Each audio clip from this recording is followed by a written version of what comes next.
Hello everyone, আসসালামু আলাইকুম। আশা করি সবাই ভালো আছেন। আমার নতুন একটি ভিডিওতে সবাইকে স্বাগতম। আমার কালো খাঁচায় পালিত এই দেশি মুরগিটা দ্বিতীয়বার ডিম পাড়ছে। প্রথম ডিম পেড়েছিল 1 মাস আগে, অনেকগুলো ডিম পেড়েছিল তখন, এবং 20 দিন গ্যাপ দিয়ে মানে রেস্ট দিয়ে আবার দ্বিতীয়বারের মতো ডিম পাড়া শুরু করেছে। এবং বড় এই সোনালী মুরগিটাকে আমি শসা কেটে দিয়েছি ছোট ছোট করে। শসা খেতে খুব পছন্দ করে বড় মুরগিটা, আর দেশি মুরগিটাও খুব পছন্দ করে বিভিন্ন ধরনের শাকসবজি খেতে।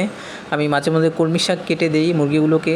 তো এই শাকসবজিগুলো মুরগি খুব পছন্দ করে। আর বিভিন্ন ধরনের ধান, গম, ভুট্টা ভাঙা এগুলো মিক্সারটা খেতে দেই, আর দান দিই মাঝে মাঝে। আর দুপুরে একবেলা অল্প করে ভাত দিই, আর বিভিন্ন ধরনের মাছের কাঁটা এবং মাছের বিভিন্ন অংশ আছে সেগুলো খেতে দেই। তো এইভাবে আমি মুরগিগুলো খাঁচায় পালন করে থাকি। আর আমার এই বড় মুরগিটা এটা ডিম পাড়ার সময় অনেক শব্দ করে, আর কালো মুরগিটা সেটা তেমন শব্দ করে না, দেশি মুরগিটা। কিন্তু এই মুরগিটা যেরকম বড়, এটার গলার কণ্ঠ খুব বড়, মানে অনেক চিৎকার দিলে প্রচুর শব্দ করে এবং চিৎকার অনেক দূর পর্যন্ত শোনা যায়। তো এই মুরগিটাকে আমি এখন এভাবেই খেতে দিই। আর এই মুরগিটাকে কোনো ধরনের অসুখ হয়নি আলহামদুলিল্লাহ। খাঁচায় পালার জন্য মুরগিকে সুন্দরভাবে যত্ন নিলে কোনো ধরনের অসুখ হয় না। আমি মুরগির ময়লাগুলো প্রত্যেক দিন পরিষ্কার করে রাখি, এবং মুরগিকে প্রতিদিন নতুন পানি দেই। কোনো পুরানো পানি সেগুলো থাকলে বা সেগুলো তো মলমূত্র করে রাখলে সেগুলো পরিষ্কার করে নতুন পানি দিয়ে রাখি। আর মুরগির খাবারের পাত্র, পানির পাত্র এগুলো পরিষ্কার করে দেই 2-1 দিন পর পর।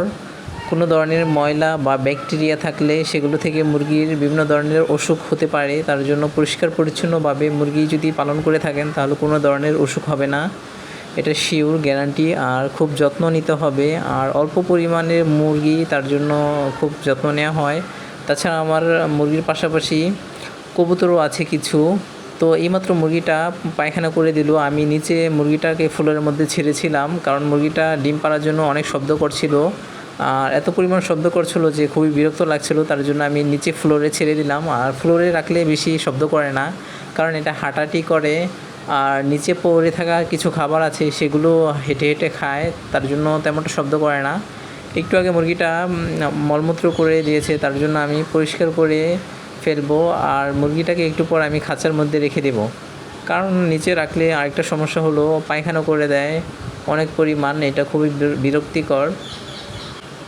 আমার সোনালী মুরগিটা এটা 1 দিন পর পর ডিম পাড়ে। আগে প্রত্যেক দিনই ডিম পাড়তো, কিন্তু এখন আবার 1 দিন পর পর ডিম পাড়ে। কিন্তু অনেকে বলে মুরগি নাকি 1.5 বছর পর্যন্ত ডিম পাড়ে, এরপর থেকে ডিম দেওয়া কমিয়ে দেয়। আমার এই সোনালী মুরগিটার বয়স এখন প্রায় 1 বছরের উপর হবে, 1.5 বছর হবে না, 1 বছর 2 মাস এরকম হবে।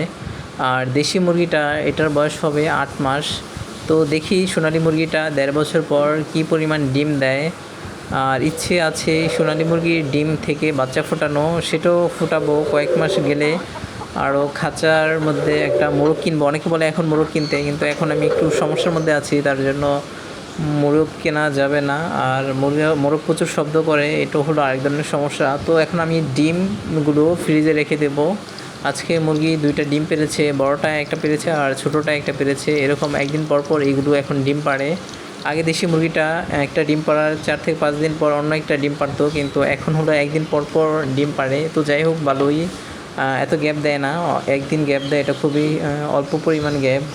তাছাড়া আমার এই ছোটো কবুতরের বাচ্চাটা দেখতে পাচ্ছেন, এটাকে আমি হ্যান্ড ফিডিং করাতাম। এই বাচ্চাটা মারা গেছে, খাবার হজম করতে পারতো না, আর এদের বাবা মাও এই বাচ্চাটাকে খাওয়াতো না। তো অন্য বাচ্চাটা ছিল, সেই কবুতরের বাচ্চাটাকে মা বাবা খাওয়াতো, কিন্তু এটা চুপ করে থাকতো, তার জন্য এটাকে খাওয়াতো না, এটা হজম করতে পারতো না। এই ফার্স্ট টাইম আপনার একটা কবুতরের বাচ্চা মারা গেছে, এর আগে কখনো মারা যায় না। তো যাই হোক, সবাই ভালো থাকবেন, আল্লাহ হাফেজ।